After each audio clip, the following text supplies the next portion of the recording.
blue skies cool. They seduce us, pulling us irresistibly upwards, reminding us to fly our own line, on our wings, and in life. We are the seekers, adventurers, being one with the air, feeling everything and nothing at once. That's the magic we chase. Follow the call. Find your pure, wild flight with NZ Aerosports.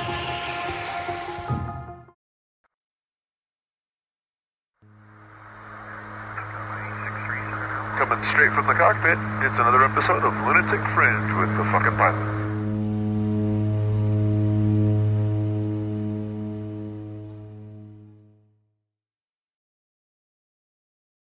Ready, set, go! Back in the can, in person for another edition of Lunatic Fringe Into the Void. And as usual, now just diving straight in. Who the fuck are you guys? What do you do?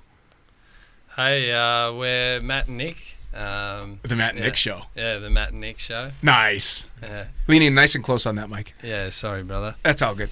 Yeah, we're wingsuiters, basically. Wingsuiters. Or skydivers as well. But, yeah, we formed a team and basically fly together.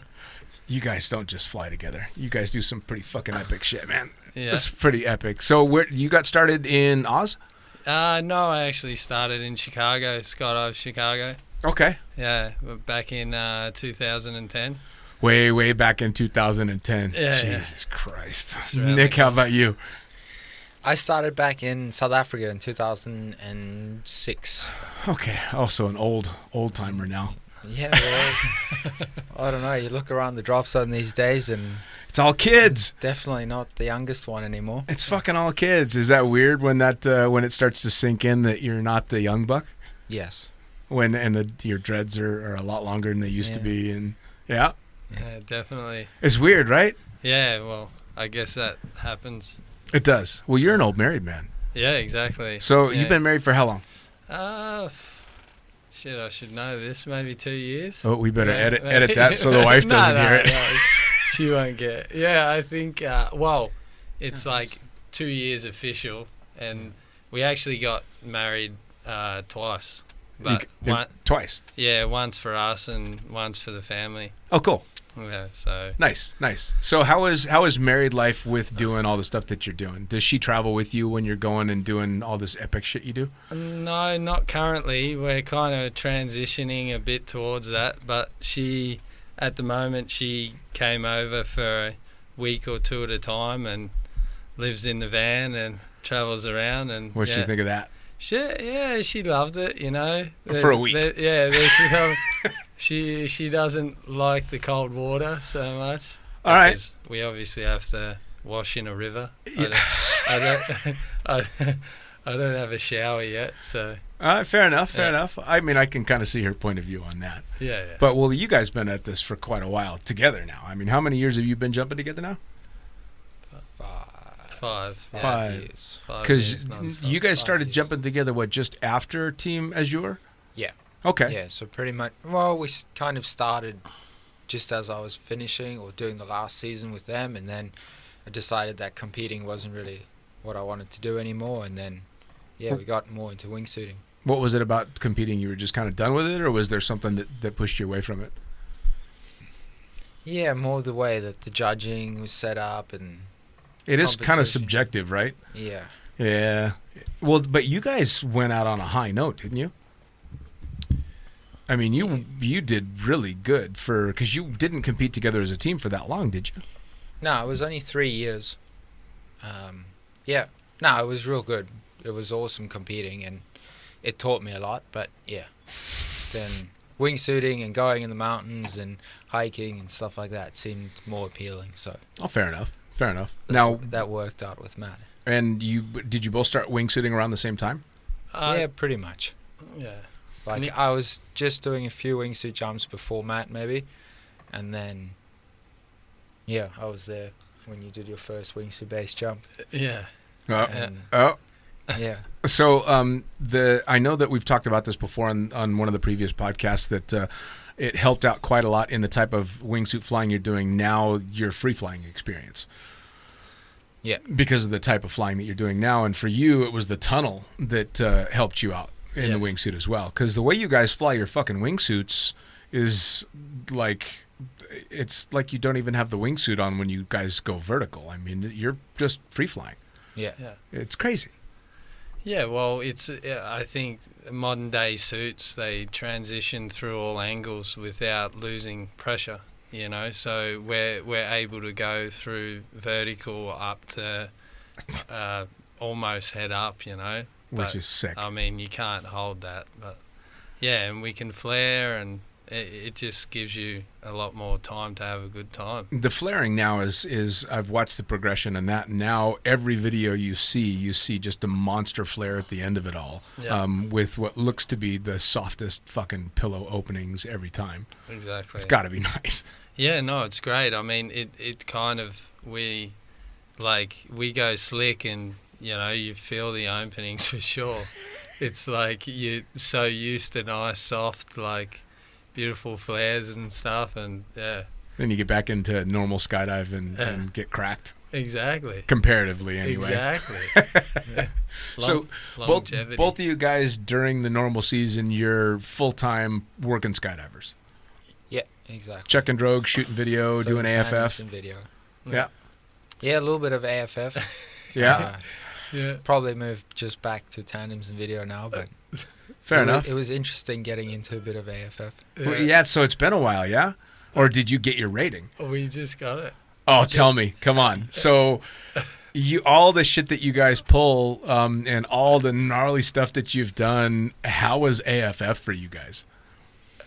It was actually stressful, you know. Like you're getting judged, you know. I think any time where somebody's judging your performance, it always puts like a lot of strain, I guess, on you. Sure. But yeah, I think almost more so for having such a long gap between like being judged or being taught and Right. then having to be under the microscope and having someone look over your shoulder, and because normally you can kind of get away with being the more experienced person Sure. and you kind of just blame it on someone else. Well, but then if you have the AFF instructor examiner, right. like they know what's going on, so Oh, yeah. Yeah, they see it all. They don't miss shit. she was so nice though. She was Who Yeah. did your course? Paula. Well, hey, as long as she did a good job. Yeah. No. it was What good. about taking students? I mean, that's got to be, because obviously with a tandem, you're taking somebody that's never jumped before, but it's all on you and you know what you're doing. But I remember for me, the first time I did an actual AFF jump with a student that clearly knew jack shit except what I'd taught them, I was terrified. No, for sure, dude. Like, I'm not sure how people do that day in, day out, you know? Like, So much pressure. yeah, some of the guys at the drop zone that we work at, they're gurus, you know? And Yeah. they're used to it, I guess. But for me, it was daunting. When they do it full time. I mean, a mutual friend of all of ours, Junior, you know, teaching people how to do AFF and then doing a shitload of AFF as well. And I don't know how multiple layers of responsibility. I know. now for sure doing tandems is a lot less Oh, yeah. responsibility and like it's a lot more straightforward. It's just chill. Yeah, well at least you're in charge. Yeah. AFF was But the- fun, and it was fun to see when a student did good, but it was still crazy stressful. Whereas as soon as you're a competent tandem instructor, it doesn't matter what student they give you. They're going to touch their toes or ball up or do nothing you tell them to do, and you're like, and whatever, I can handle this. I can do it. Yeah. But it is very rewarding when they were good, when we had fun. I can't watch Students the that- landings. Yeah. I get terrifying watching them flare at 30 feet, 40 feet, and then No, let for up. Sure. So you guys had a good summer. This was like the first return almost to being normal since COVID, yeah? Exactly. So fucking how was the summer? Tell me about it. Awesome. It's our best again. I think every summer gets better and better, and we get smarter. We get, I guess, more friends, and we're open to more opportunities, you know. So Sure. we're just out there saying yes to everything, and going for it. Well, you guys have kind of gotten to the point now that you've made a name for yourselves for sure, because you've got multiple sponsors. You've got you've got a huge presence on social media, and with your sponsors, you're out there all the time. So what suit are you guys flying? You're flying Squirrel, yeah? Yeah. Yeah, so for the wingsuits, we're flying Squirrel gear. Well, it's pretty much all Squirrel gear for the rigs, the canopies, and the wingsuits. And we're flying the Freak, the Aura, and the Sea Race. Yeah, that was the 3 wingsuits we had with us this summer. Okay, and I see you guys out there all the time with those. So are they setting you up with stuff to do, or they're just kind of following what you're up to? Where are the offers coming from?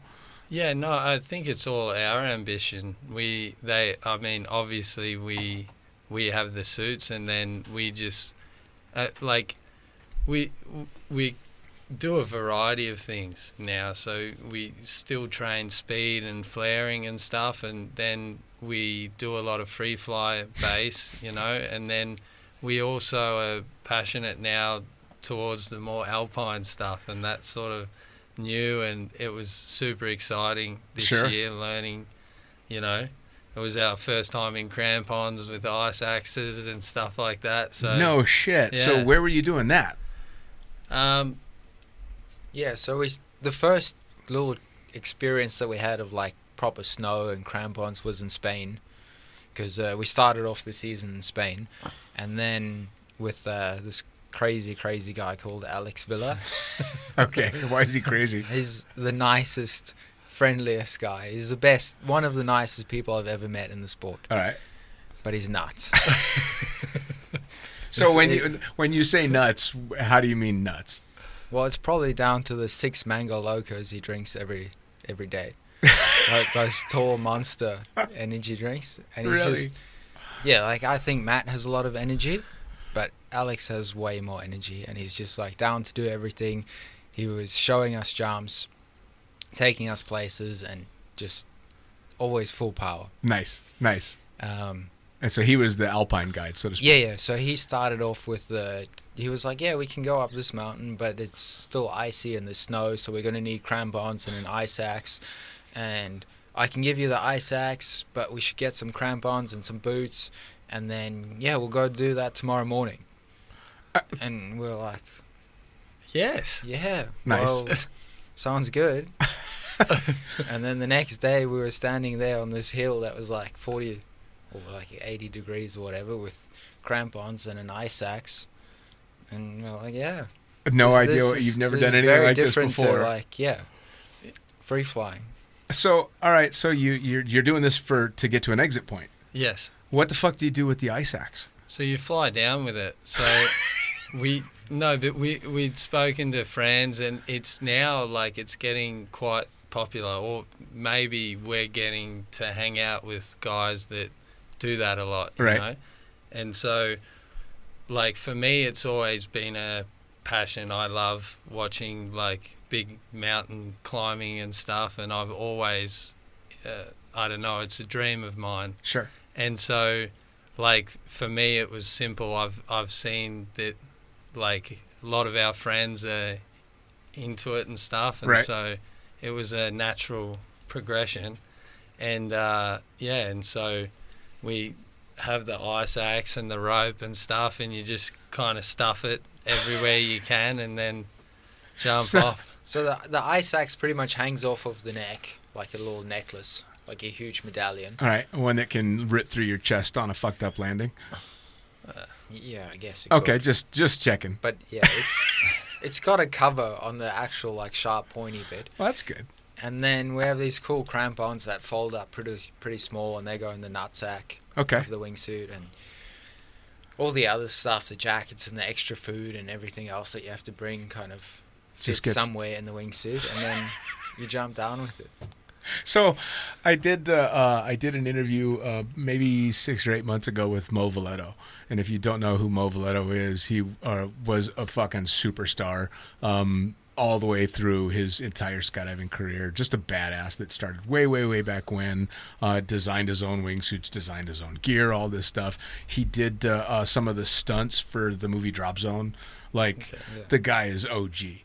And he built a base rig that was also a backpack for all his shit because he was doing backcountry hiking to get to these exit points to wingsuit off of, or to base jump off of. So he built a full-on backpack, and on the outside of the backpack is the rig with the risers that go across the entire backpack. And so he's hiking with this massive fucking backpack with a canopy on, and so he's jumping off cliffs with his pots and pans and shit in his backpack, and that was his thing. So it's kind of funny that you're stuffing your wingsuits full of an ice axe and canned goods. No, I mean, sometimes like it feels a bit uncomfortable when you're sitting on there or standing, but then as soon as you start flying, you don't feel most of it. Sure. But God, I'd be terrified something sharp would fucking be snaking its way under my leg strap or something. Well, because I'm watching the flying you guys are doing, and I'll tell you what, this is how I know I'm getting older and older and older. Is I watch you guys fly, and half of the time I'm like, that's badass, and the other half I'm like, oh God, guys, fucking shaking my head, going.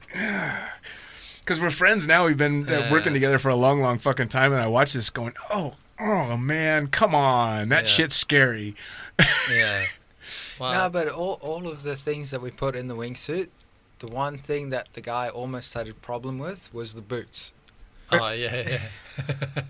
Why is that? Because so obviously with the crampons, you have to wear these like big ice boots that have like a very solid sole, so that the crampons fit underneath. And so we're hiking up this mountain, and then halfway up, the guy goes, "Oh, I've never really tried my boots with this wingsuit that I'm going to jump." This crazy guy. No, this was his friend. Okay. And I was like, "No, don't worry, you'll be fine. Like, mine fit in good. It was all good. Don't worry." And then it's like 4 hours to the top of the mountain, and then we get there, and we like relax, and then gear up, and then he's trying to get his foot in the booty, and it won't fit. So he's like, "Oh, don't worry, I'll just walk down." And I was like, and we're both like, Matt's like, "How are you gonna walk down? You can't walk down. It's taken 4 hours to come up. It's like full ice climbing at the end. There's no way you're gonna go down by yourself." And he's like, and Matt's trying, and they're pulling the zipper together, and they're like trying to figure it out. And eventually I was like, "Well, what size are your shoes? Because maybe you can just wear mine and I'll wear yours."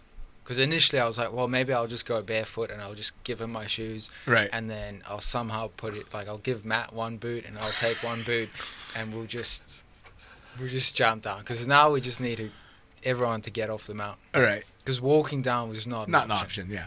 Not really. Well, not on his own. Yeah.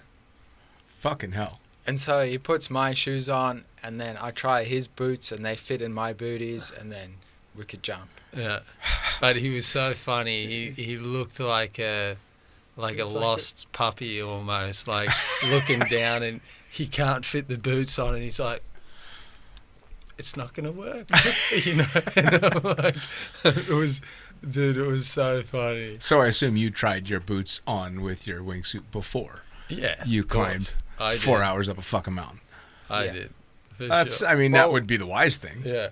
Well, yeah, my booties are pretty big because I normally have the big skate shoes on anyway, so fair enough. It worked out. Fucking but hell. we tried with all the gear on, you know, so you know where to stick it, so you don't get to the top and you're like, ugh. Well, but correct me if I'm wrong, but aren't you the guy that spent an entire evening doing base exits into a pool? Yes. To make sure you had your shit straight? Exactly. I like that. See, that's one of the things. That's one of the things when I'm watching your guys' video, I'm like, wait, I know these guys. We've talked before. They've told me their prep, so I get it. Yeah, it's fucking crazy, but it's crazy with some forethought. Yeah. So that I get, but the whole, let's hike 4.5 hours up a fucking mountain and not make sure that the gear is all sorted before. Yeah. That's not so good. Nah, well, I guess he was a bit out of his depth there, but his but that was the beginning. That was the beginning. Then we just had the crampons and the ice axe, and then this last month, in August basically, then we went in Switzerland and did the real big stuff. Okay. And that's when we jumped with a rope and yeah. So you're having to like a 30-meter rope in the wingsuit and the ice axe. You're having to Jesus Christ. So you like You need a wingsuit And- big enough for a payload. and Yeah. gloves. And, No, for sure. You almost need a wingsuit specific for that. That has a bit of extra room. But our wingsuit now, it's got extra storage, but it doesn't have mega storage option. And now they have that in Wait, the so suits. I know jack shit about wingsuits. So you're telling me there's actually like pockets to keep shit in your wingsuit? Exactly. Really? Yeah. And so they've designed it so that next to your body, next to the arm wing, Okay. is a huge pocket. Wow. Basically, that's like a huge zipper pocket so that you can keep a lot of things secure Stuff. there. yeah. Well, I mean, don't get me wrong. It makes perfect sense because, I mean, it's not like there's only a few of these massive base jumps where you've got a chairlift that takes you to the top. Yeah. But so it makes sense. I just never thought about it before. That's Yeah, and it's getting more and more popular, and I think it actually stems from military, so that they had to sort of design spots to stick military gear, and then well, yeah. from there we Isn't got that something mega storage. they're doing with military? Is they're using that for like insertion into you can wingsuit your way in now. I don't know if it's fully caught on yet, but I think it's they're yeah. I don't know. I'd imagine. Yeah. I think the military has drones. Yeah, They exactly. do have drones. They do have drones. Yeah, but you still got to have. Come on, I mean. Yeah, I mean you got to try everything. You got to have boots on the ground. Come on, man. You got to have boots on the ground. So, any gnarly stuff this time around, or was it all pretty fucking smooth? Anything sketch? Any jumping into foggy stuff? No, like the sketch thing was more coming back to that like high alpine stuff, the climbing. So, the one of the jumps in Switzerland that we did was crossing a like you drive up with a train to 3,000 meters. Okay. Then you get out of this little train station, you walk through a dark tunnel, and then you come out through a little hatch, and then you have to cross the glacier. And Is that that's not the Matterhorn, is it? no, No. that was at High Eiger. Or Oh, the Eiger. Eiger, Eiger, yeah. Eiger South Okay. exit. So you cross the glacier, and then it's like a climbing pitch. 2 climbing pitches. With all your And base gear. Again, yeah, we're not climbers. Yeah, well, We're not alpinistas. For us, we were lucky. We went with our mate Rudy, and he was awesome that day. Like he guided us the whole way through, and then he actually climbed up, lead climbed, Right. and got to the top, and then rigged us up 2 top ropes. Okay. And then we followed him up. But it's always like we're burning so much steam just because we're like a bit paranoid, you know, Sure. a bit scared. Sure. And yeah, and he was great though. He was always like, okay, stop, relax, you know, take your time. But yeah, we had to climb like a little bit. And But yeah, then you're climbing with the backpack and all your things on and these massive boots. Yeah. And it's like probably not real rock climbing, but it's pretty intense rock climbing. Well, yeah. Yeah.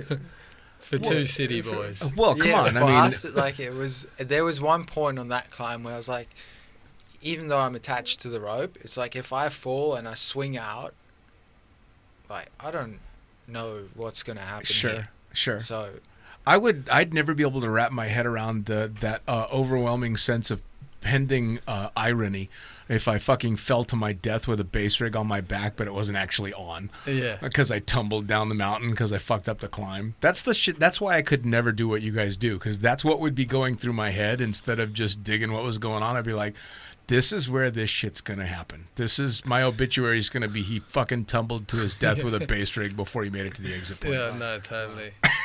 But the Jungfrau as well, it's like a bit more of a snow hike. And so we went with our mate Tim, and we left like an hour earlier than all the other crew.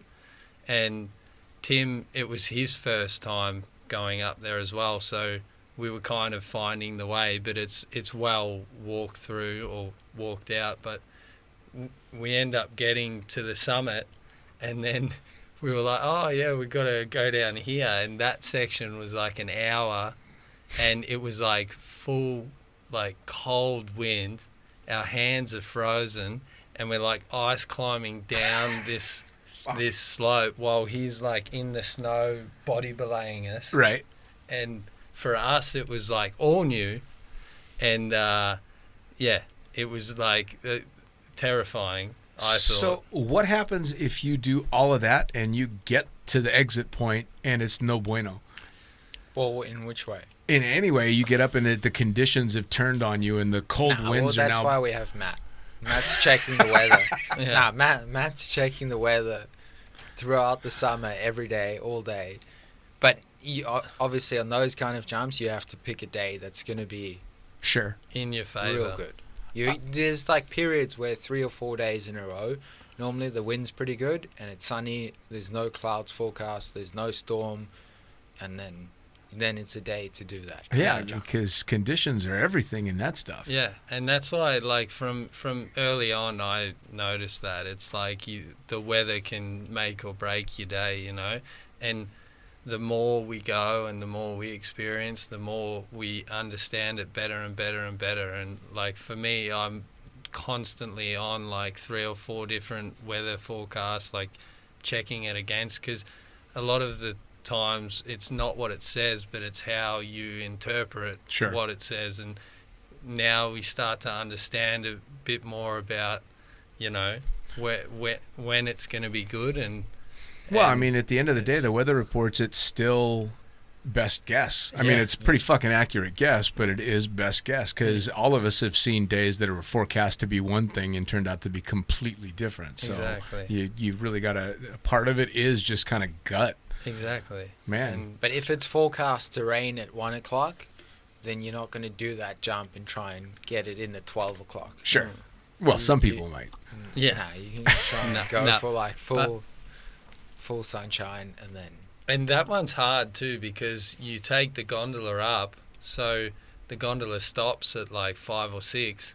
So if you don't get back to the gondola by 5 or 6, then you're up the top. Yeah.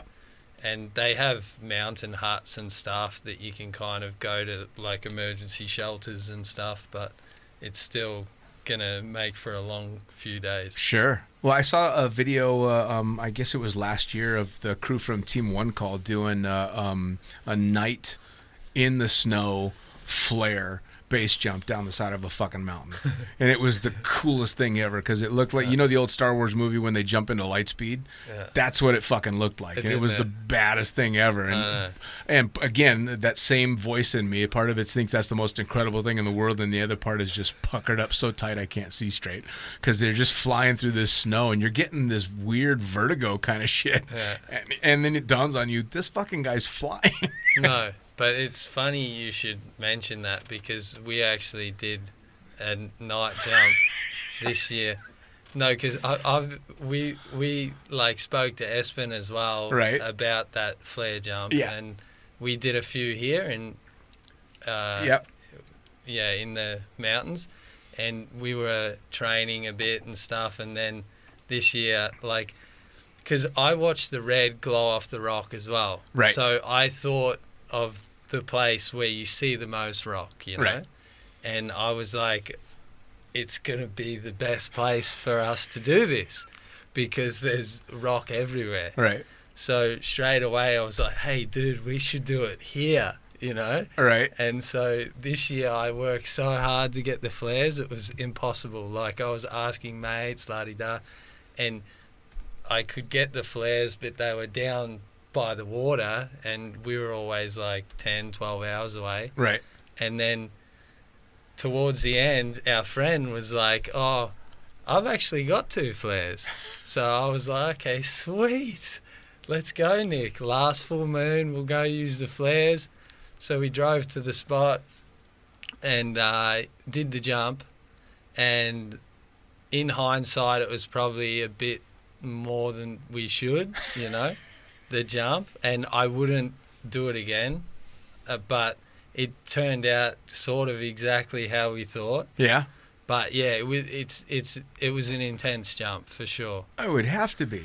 I mean, holy shit. Well, it was intense just watching when Espen did that jump. And then I talked to him about it. And, of course, well, you guys know Espen. He's so low-key and just chill about it. Oh, yeah, it was really cool, and I'd always wanted to do something like that, and just super relaxed about it. And again, I'm breaking out in a sweat just listening to him talk about it.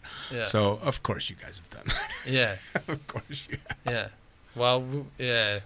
It was. That's fucking cool, though, right? I mean, you say you wouldn't do it again, but it's a hell of an experience. No, I would do the flair jump. I just wouldn't do it where we decided to do it. We did it in a crack, basically, because I thought that the red's going to shine all over the rocks, but I take it didn't? Well, it did, but from behind. So, like, Nick could see quite well, but myself, I couldn't see very well. So I could see enough, obviously, because you're sitting here. But it was like not like I can see far ahead, you know. So it was very like. Oh man! Yeah. I mean, all right. So you're in the middle of a jump like that. Yeah. Obviously, you've got to keep it together because everything counts on you being able to do what you need to do. But is there somewhere in the back of your mind that's just in the moment going, "Oh." Yes. Like the answer is yes. I was exactly doing that, man. I was going, oh, shiza. Like, and then it was, yeah. And then I landed and I said to Nick, I was like, okay, that was stupid. Like, yeah. I just watched this. I watched this series on HBO called The 100-Foot Wave, and it's about this guy that's been trying to surf the 100-foot wave for like his entire adult life. But there's a bunch of other big wave surfers that they talk to, and one of them was talking about how she had just caught a wave and realized as soon as she was standing on the board, I don't fucking want to be here. I have no choice. I got the only way out of this is to ride this thing, and there's a fucking mountain chasing me. And so to watch her try and puzzle through as you're watching the video of her doing it, talking through, at this point I am not happy. I don't want to be there. No, I mean that's a great way to explain it. That's exactly how I thought. Yeah, fucking. Because then even after we got out, then we didn't have any friends there at the time, so we didn't have any headlights on the ground, basically. So then we opened, and then I think it's worse for me because that flare is just going off still. Right. And it was shining so bright because the jump's a bit shorter than where we jump normally, so the flare was still going. And so I couldn't really see the landing and stuff, so it was a big field, but the whole jump itself was intense from start to finish. The flare is supposed to be seen from like miles away. Yeah. And then you have a flare on your foot. Yeah. And you have to look down at the ground to see where you're going to land. Yeah. So much for night vision. Yeah. No, dude. I was trying to hold it back. Red light, night vision. Oh yeah, it's all good now. Yeah. not a flare. But definitely, those Norwegians are a different breed. Oh man. Well, yeah, I suppose. I mean, you guys to me are a different breed anyway. I mean, some of the shit that you guys are up to, but that I can't imagine. Literally, from the time that you step off, going, "Oh fuck, I'm in it now," to the time that you're flaring to land your parachute, that's a long goddamn time to be having buyer's remorse. Exactly. That's a long time. A friend, Mark Norman, used to say, if you hadn't ate it, it wouldn't have made you sick. Yeah. That's what all you're thinking is, fuck, I shouldn't have swallowed that. Yeah, exactly. No, totally. I was like, geez. But then I was like, no, we're not using the second flare. So now we've still got it, so if we find a better place. Well, so now you guys have swapped back and forth between a lot of things too, right? Because I saw a couple of videos of you guys look like you were a lot tighter to terrain than I've seen you in a while. Okay. Was that this summer, or was this summer more free flying stuff and kind of out doing that? No, I think we keep it mixed up a little bit. So what we've seen, and unfortunately, like if you're just jumping by yourself and all you want is terrain flying, you can only go so close. Yeah. And you can only do it for so long. Yeah. So stepping back from that having the both of us, having one leading, then the other one leading, one chasing, trying to film it rather than just being super low, Sure. and then mixing it up with free flying, jumping other suits, jumping slick, doing more alpinisty stuff, because like those jumps where we climbed up with the ice axe and you have the rope and stuff like that in the suit, that's already enough. Yeah. When we did those jumps, you didn't even really worry about what you were doing on the jump, because the 3 hours build up to the jump was the excitement. Right. How funny that the wingsuit base jump is the wingsuit relief. base jump was just the, like, exactly. we're going to fly down here, we're going to cruise along here a little bit, and then we're going to open and land, and it's going to be amazing. And we're going to cry the whole time because Yeah. we can't see. Now, when you guys started flying together, obviously you end up, somebody's taking lead, someone's back a little bit to do the filming and stuff. That takes a lot of time to build up the trust that the guy in the lead is like on his shit, right? I mean, because when you're filming, you got to focus in on the guy you're filming. Yeah, but both times, like, if you're following, you're still watching where we're going. The jumps always build up. It's never a first time. The videos that you see, we've done that line a few times most of the time. Never an on-site. It's never the first time. Often we do solos, first jump. It's kind of like a little thing we've set. Cool. Where we do solos, we figure it out, we watch each other's videos, and then we can take it from there, and then we can say like which way we want to go. So you have an idea of what's coming up, even if you're following. Nice. Yeah. I mean, and the opportunities that you guys have had in all the different places, I mean, it kind of is unlimited for what you guys can do, especially at the level that you're flying now. And yeah, and with like the friends as well, and now we all share information and everyone's helping each other, so it's awesome. It's a good community. And Base jumping community is getting tight, yeah? yeah, I mean they always have been, but yeah, I mean for us we just try and be friends with everyone and try and learn from everyone, and I think that's kind of what we've focused on. Awesome. And then like we met some amazing people this year, like amazing like Alpine guys and flyers, and there's always something you can learn off someone. Any big goals on the horizon? Anything, any fucking apples you're aiming towards? We're gonna climb Everest. You're going to climb Everest, No, I want to Be the first one to wingsuit down Everest? No, someone did. Someone jumped Everest already. Valerie, didn't Valerie? Yeah. Yeah, I think it was Valerie. We jumped somewhere, not obviously not off the top, but somewhere off Everest. Yeah. No, we don't know. I like summer. I like warm weather. Yeah. No, and the fingers freezing is not. It's not fun. No, It's not fun, yeah. But there's always something that happens now from the winter and stuff, and we just wait and see what comes, and yeah. No, but the high alpine stuff, we only did those 2 jumps in Switzerland almost in the last week, just before we came, like to the end of the summer. So there's definitely, we need to go back there and do some more of that. Because even though as I was climbing the Jungfrau that time, I was like, I'm never doing this again. I don't need to do this. I've done it. After we landed, I was like, we need to do that again. Yeah, right. We could have Like- done that better. Yeah. Well, the flight and stuff, I definitely want to do that again. And like Matt was saying, because like you're doing it for the first time, I was exhausted. It takes a lot out of you. And Sure. we had a few big days in a row. And you want to train yourself to do that consistently, Sure. and then be better at it, and then There's something I don't want to use the word attractive, but I can't think of a better word. There's something attractive about the misery involved in all of that. I don't know what it is. Like I did the hike to base camp in Everest, and I've said on the podcast before, it fucking thing kicked my ass. Like I got to base camp just a big ball of fucking whimpering goo, and swore, all right, I've been here. I don't never need to come back. And I hadn't even taken the flight home before I'm like, all right, when can I come back to do that again? Type 2 fun. Yeah, man. It's just, I don't know what it is. Something, people are really good at forgetting pain. Yeah. No, but it's also good to like challenge yourself and know that you do it and you do it better. And Yeah. because we hiked a lot this season, I think more than we have usually. Yeah.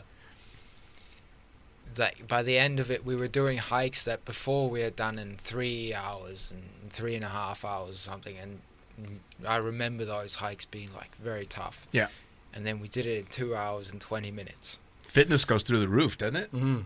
And then you're like, yeah, sweet, we can do that. So if I can do that and I can do that consistently, then I can go up to 4,000 meters. Sure. And then maybe I won't feel as completely fucked as I did Sure. last time. Well, I'd imagine it's got to be. And I'll wear better gloves and it won't be as cold.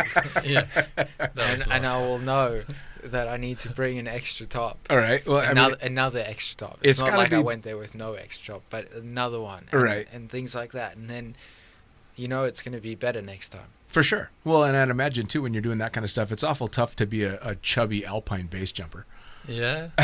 You're not going to carry around a lot of extra weight no matter what. I mean, if you're putting in that kind of effort just to get to the exit points, Yeah. I mean, holy shit. I suppose it could be done, but No, it definitely separates yeah. the people that are going to put in a lot of effort compared to people that are just going to go, oh, there's a cable car, we can go jump here. Right. Yeah. Right. Well, Espen talked about that quite a lot, is how easy some of the stuff that he's jumping or was jumping is, that it's literally like going snow skiing. You just you land, pack your shit, hop back on the cable car, and you can just crank out more base jumps than you could at some drop zone skydiving. Yeah. Which No, is- he lives next door to Right. probably the most prolific Oh yeah. jump you could do. He talked about him and Amber. Just, I mean, that's running laps. yeah. You go, hey, let's go crank out a couple of jumps and go have breakfast. Exactly. Fuck, I mean, Right. how you can do that and be doing such epic stuff, and 20 minutes later you're sitting at the bar, having a casual drink and a steak. No, it's a sweet mix because, if you get tired of the hikes, you can go and run gondola laps and then go back to the hiking, and you can find a good variety of jumps. Sure. Now, do you guys see base jumping continuing to evolve in the aspect of being more accepted? Because I know in a lot of places in Europe you can do it, but like some places like Australia, I was just talking to one of the guys out there from NZ Aerosports, and he's like, it's a full game off. You're fucked if you get caught. Yeah. Like it's get away at all costs kind of thing. Yeah, I don't know. It's sort of like, for us, it's a mountain sport, So I think in Europe, in the mountains, and some places in the States as well, it's like you can't really regulate that area. Tough to stop people, yeah. So, Yeah, Europe's pretty good on that. Yeah. That they're very liberal and they're open to people making their own decisions. Sure. And skiing and mountain climbing in general is viewed the same as base jumping. Sure. But I think it is getting more strict. Really? is So it's going the going- opposite direction. I think so. Wow. But you guys have had like crazy opportunities that are completely opposite to that. Like you guys got to jump off the tallest building in the world, yeah, we did. which fucking, I mean, come on. How Yeah. cool was that? It was amazing. It had to be. Yeah. It had to be. It was. Well, jumping off the tallest building is for sure a dream come true. Like for everyone, for every base jumper, I think. Even the people that we've spoken to since then, and a lot of base jumpers will come up to us and be like, "How was that?" Because Yeah. everyone would want to do that. Yeah, holy shit. The only thing that I couldn't wrap my head around was I can understand standing on the side of a cliff and looking down, only because I've climbed a lot, and so I can have that perspective of the walls against you, and it's just open air out that way. But you guys were standing on top of basically a really tall fucking needle, and 360 degrees around you, there is Well- nothing. Well, he wasn't even standing on the needle. Yeah. We're- I mean, basically, He was standing on nothing. yeah, On a there's pizza box. exactly. We both were, but basically, it's so small up there. Like you can fit two people standing belly to belly, basically. Like in this round hole. Right. And so for us to jump now, they have to build like a platform on there. Right. And basically they built like a budgie perch. It was like No, but seriously, it was like, imagine sticking a stick on top of that round thing, Right. and then they put like a wood for our feet, you know. Just a plank for you guys to stand on. Yeah. So the crossbar is like a half meter, maybe What? less than a half meter Wide, yeah. wide, Okay. and then it sticks out like a meter off from the actual pinnacle of the building. So when you're standing on it looking down, you're not even standing on the building. You're basically just in free space. In thin air, dude. And On like a pizza box even size we little did platform. we did 6 jumps off that perch, and it still didn't feel comfortable after the 6. I was going to say, It's I like- mean, you've got the gear on, your wingsuits, you're ready to go, but that doesn't fucking matter. I mean, holy shit. It was the weirdest thing ever, dude, because, like, your feet are there, but you're looking straight down. Normally, you've got the edge, you know, but, like, the whole time I was, like, kind of standing there. I couldn't- And so because the top of the building is like that little area, Right. the pinnacle thing, you can only have one person at a time. Then Matt went up first, got ready, and then stood on his little pizza box. And then I had to climb up and get ready. And then in that little area, it's not like getting ready on a normal cliff. So it's real difficult, and you have to like squeeze into your rig and make sure you don't. Wait, Bump wait, anything. hang on. Back the fuck up. You are not in a zipped up, you're not ready to jump when you get on the pizza box? No, On no, the on pizza the pizza box box, I am. yes. But- Yes. But just below the pizza box is like, I don't know, 1 meter diagonal Tube. A diameter. tube thing Yeah. with that plank going across. So you have to basically climb up the pinnacle, open the hatch, Right. stand on the side, drop the hatch down, and then stand on the hatch. Jesus. And then you can get ready there, and then you have to climb up so that the other person can come up. So, So- you're left so- standing. So he Yeah. was doing it first, and he was going up there, standing up there. Then I was going up, opening the hatch, getting ready, and that took like 30 30 minutes. Oh, Jesus. So how long were you just standing there Like looking 30 around? minutes. Oh, that On no. the pizza. It was well, it's amazing. It's a great opportunity. I Yeah, mean, for sure, but who gets to go up and stand on there for 30 minutes, dude? And like, it was cool. Like, I had like a pole to balance and hold and stuff. So I was just sitting up there looking around at the view, enjoying it, man. whoa, And it was sick, dude. it gives me the But- willies. The whole time you're still like focused on the job and stuff like that. And Well, I mean, the But- jump was epic. So you guys jump off of this building, but you didn't just jump off the building. You fucking flew basically at or through another one. yeah. So And then opened above the highway, which is like 6 lanes going one way, 6 lanes going the And there's other way. never not traffic. no, It's lava. it's lava. Yeah, it was like Frogger. An airdrop version of Frogger. Yeah, dude. But we were so lucky, man. It was such an amazing thing, and it was even the whole thing. It was so cool. We did basically 2 jumps in a shot. We did it 4 days, so like 8 jumps, and 4 in the day, 4 at night, and yeah, it was sick. It had to like, be. Our mate Emma picked us up, drove us back to the building. We went in the bottom, went all the way back up again, and I can't even Fun. imagine the high you must have off of that. Just as you've just landed and you're walking back, it has just got to be yeah, fucking walking on air. exactly. Yeah, and every time, like, you pass the building, you just...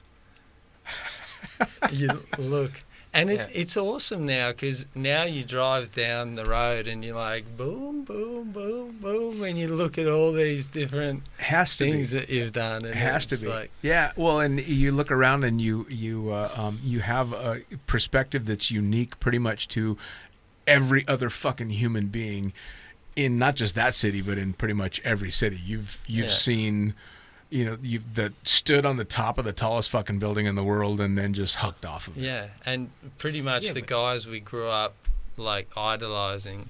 It's like we following in their footsteps. Sure. You know? So And that's the same thing though in like a lot of places that we're jumping in Europe in the mountains, is you end up on top of this mountain and it's taking you 4 hours or something to get there.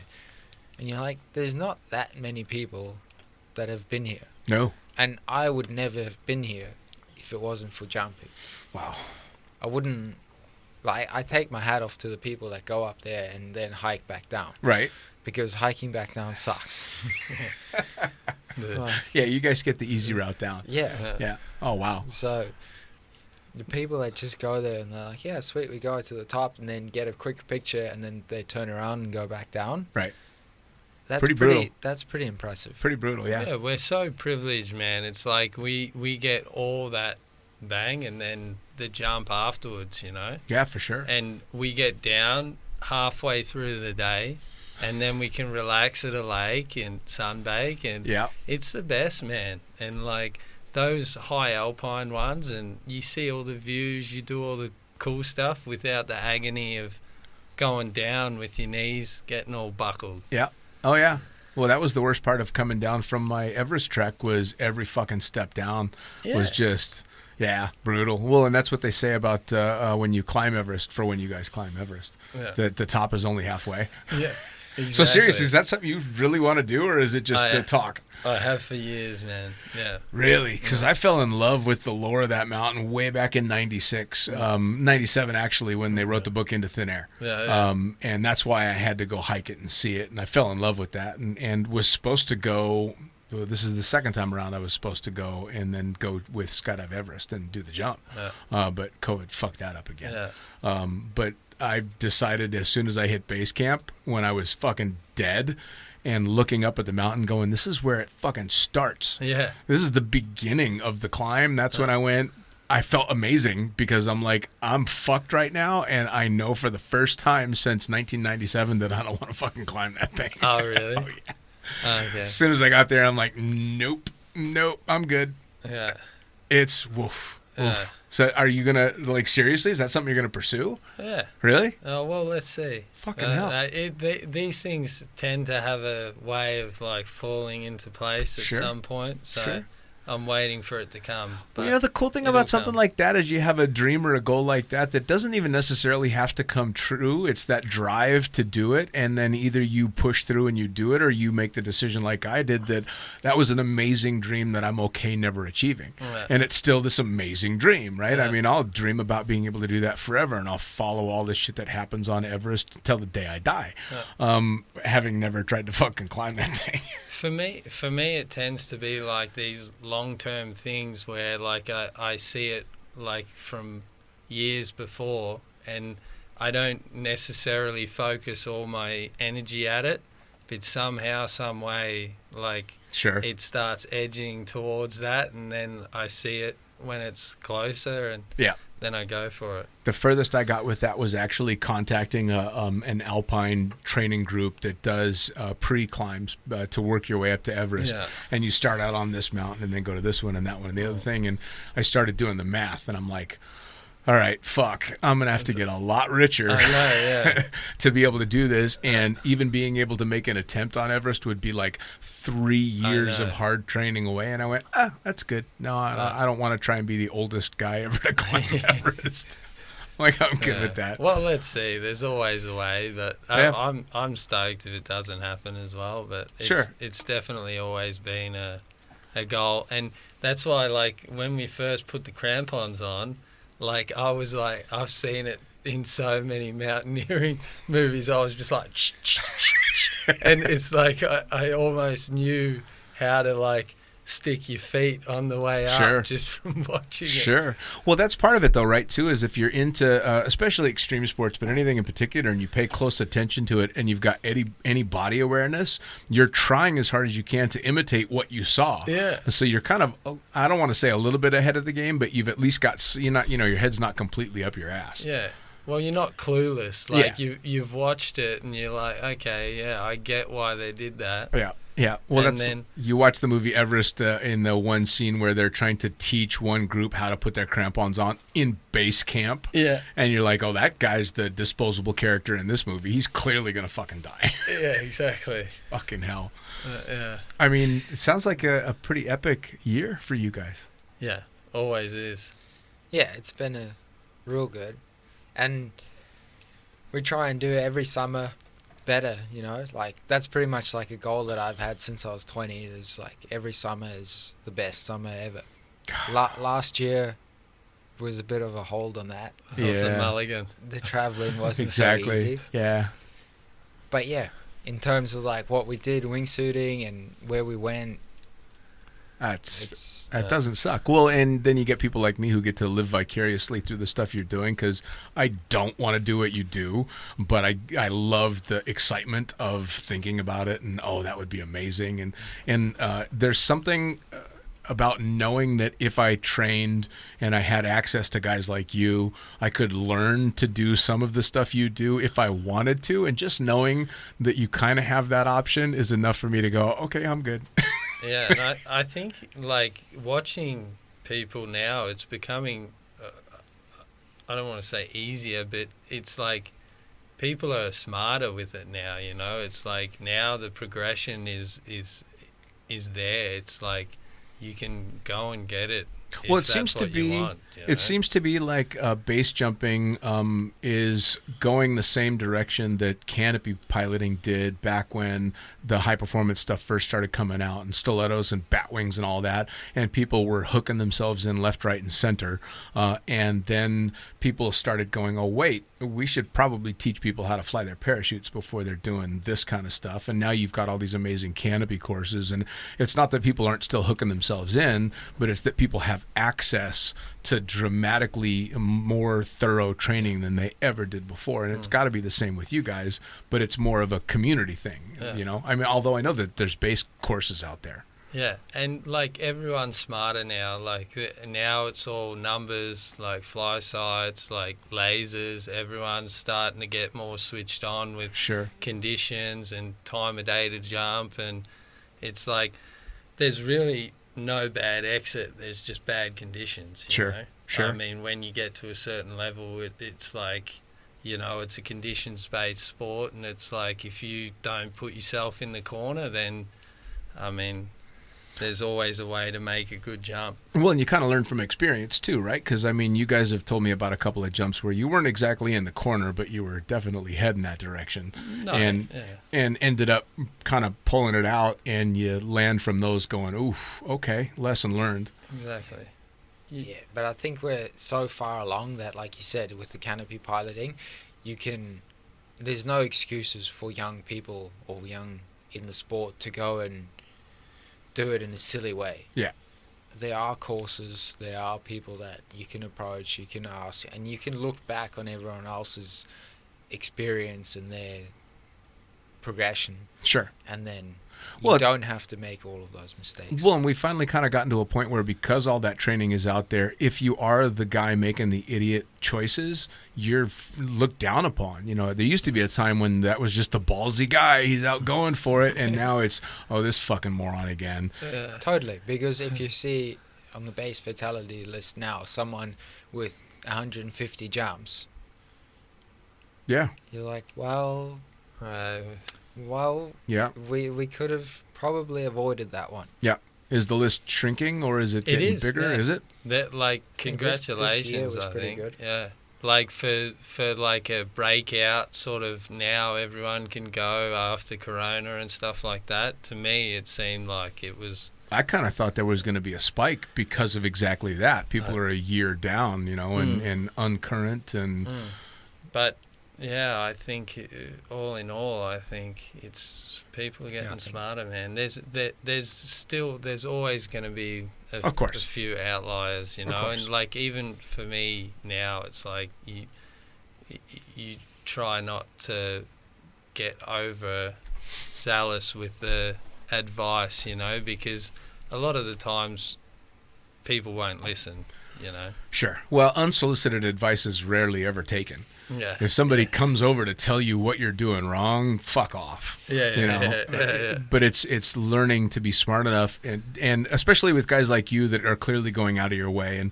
And I've had a bunch of comments on the previous podcast where, again, we talked about stuff like you jumping in the swimming pool over and over and over again and being safe in that regard that sticks with people, and they're like, oh, wait, these are the guys that are fucking doing this amazing shit that I'm watching that I want to do.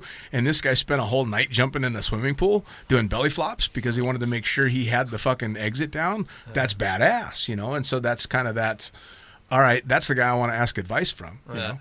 So that's very cool. Yeah, and we've always been lucky. Like, we've had a lot of good people around us, and we learned that from our friends. Like, our friends are some of the most Accomplished. accomplished guys. So it's like there's only one way to do it, I think. How many base jumps apiece do you guys have now? Yeah, we don't log, so it's kind of tough. I stopped. Like, it'd be pulling a cat out of a hat. I'm not sure. Ballpark. It's not that many. Yeah. It's Well, like, I would say I have none. 800. Yeah, maybe around 800. That's a fuckload of base I don't jumps. want to say anything official. Yeah. Well, so I equate a lot of base jumping, unless it's urban base jumping, I equate base jumping with learning how to skydive out of a Cessna. It takes a long fucking time to get every jump. Yeah, so if you think about it, this season, I think I said we did like 130 jumps. Is that with here, or is No, just the summer in Europe. Okay. Just in the 3 months. Well, that's good. I would That's a lot say- of jumps. Yeah, but we go hard, man. Like, I'm crazy. Like, when I'm there, I'm like trying to jump as much as I can. Sure. So it's like We're jumping almost every day. Yeah. At least once. Often or mostly twice. And then sometimes 6 times. God, fucking OD on adrenaline.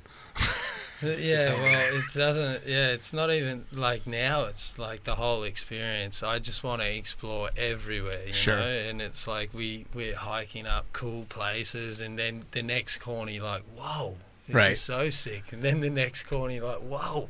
Well, it's funny because I talk about base jumping like most people would talk about skydiving, because I'm used to skydiving. You don't even think about it when you're rolling out of the airplane anymore. You've been doing it for so fucking long. Yeah. But I have no experience with what you guys do, so I look at it exactly like a non-jumper would to a skydiver. It's, oh my God, you must just be soaked with adrenaline. And at the end of the day, you're like, that was pretty fucking chill. That was a relaxing base jump down the side of a mountain. Yeah, well, there are ones. Yeah, I have no doubt. Sure. There's cruisy ones, but yeah, for me it's just exploring. I love it. Nice. Like, around every corner, and the more you go, like, even we went back to a spot this year in the Dolomites, and it was like we went there when we first explored outside of Brento. It was our first like little spot hiking and finding spots, and it was so sick to go back there and see it with our eyes now, you know, and see different spots and opportunities and old spots, and it's just awesome because every time you go back, it's like you see it with a new pair of glasses. Sure, yeah, a new perspective for sure. That's awesome. Well, so now it's back to the grind for you guys. Yeah, 9 to 5, bro. Oh, man. Chucking drugs and shooting tandem videos and trying not to get puked on. Exactly. Yeah, but nice. it's like we don't get a break, man. It's just... Yeah, all yeah, nice. fair enough. But we also don't get puked on. Yeah, yeah. I've been puked on a couple of times. I A have couple once. times. Yeah, yeah. It's not, I don't You? recommend it. Never. Yeah. No, I have once. Yeah, okay, cool. I had a radio host for AM radio came out, and she wanted to do a tandem, and she wanted to be mic'd up for the whole thing. And I'm like, well, all you're going to hear is through the whole thing. She's like, that's okay. We'll see what we can get. I'm like, well, maybe you'll be able to hear something under canopy. So we do the jump, and parachute opens up, and you hear me asking the standard question, all right, what'd you think of that? And right out of her mouth, she says, I think I'm going to be sick. So I say, okay, if you're going to be sick, just aim down. Well, right in the middle of down, she let go, facing forward, and you hear the just her letting loose for probably a good solid 15 seconds, 20 seconds. And then the next thing you hear is me saying, "Did you have bananas for breakfast?" Oh, no. Yeah, because that's what it tasted like. Oh, She yeah. caught me with my mouth open. Oh, So yay for tandems. oh, dude. So let's give a shout out to sponsors. We got Squirrel, Yeah. big time. Squirrel, NZ Aerosports. Nice. Hey, we just happened to be on a podcast that's run by NZ Aerosports. Yeah. Bravo to NZ Aerosports. Yeah, Fuck yeah. boys. Fuck yeah. All right. Exactly. That's the good thing about being back from the summer. We get to fly the cannabis. Sporty little fuckers. It was, No, it was it's- exciting. it's always always awesome. exciting I bet. when we come back from flying 220s. I We're bet. flying a layer. It's got to be. It's got to It be. is. So Alright. NZ Aerosports. Dirty Habits. Dirty Habits, still my favorite fucking company name ever. Yeah. Yeah. They're still with us. Time Fly's been amazing this season with the helmets. Awesome. It's also really cool to see because I love saying this though, because so many people are jumping the TFXs, the actual rated helmets. Right. So it's the first time in base jumping that people are actually jumping helmets that are going to protect them. A proper rated helmet, not Yeah. just decoration. Exactly. Yeah, fair enough. That's good.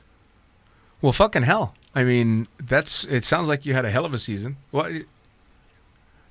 It sounds like you had a hell of a season. It sounds like you jumped the fucking hell out of a bunch of mountains and the tallest building in the world and all of this stuff. And you've got plans for just an endless string of summers to continue doing this. So Exactly. how do people follow this shit? How do they find you guys? Where's the Mac and Nick show other than YouTube?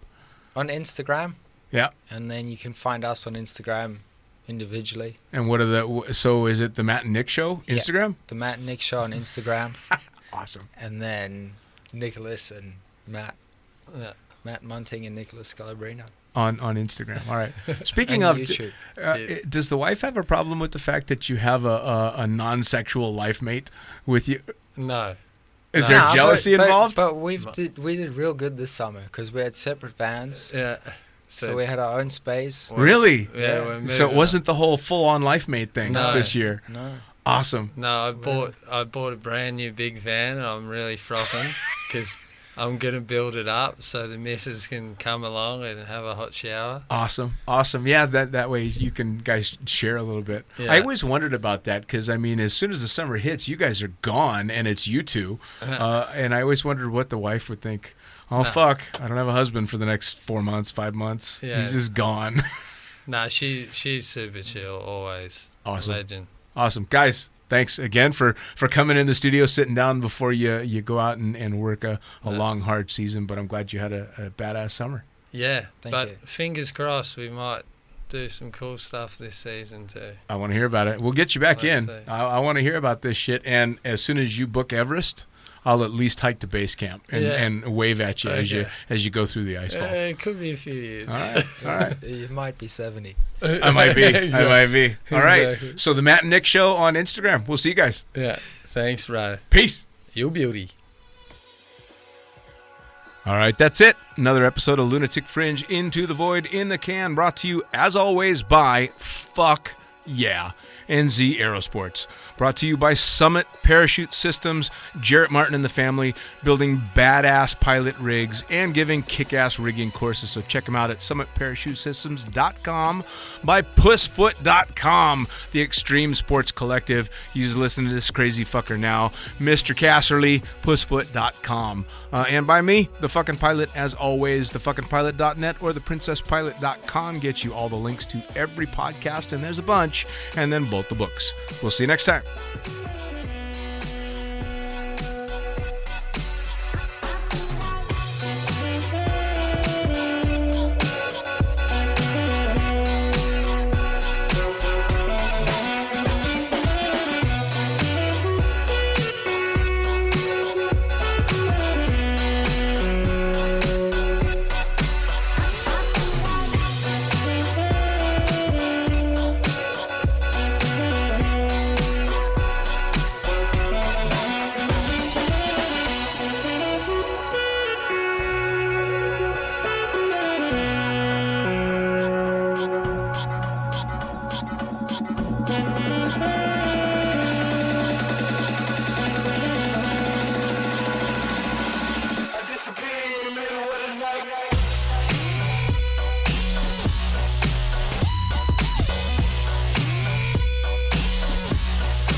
jam.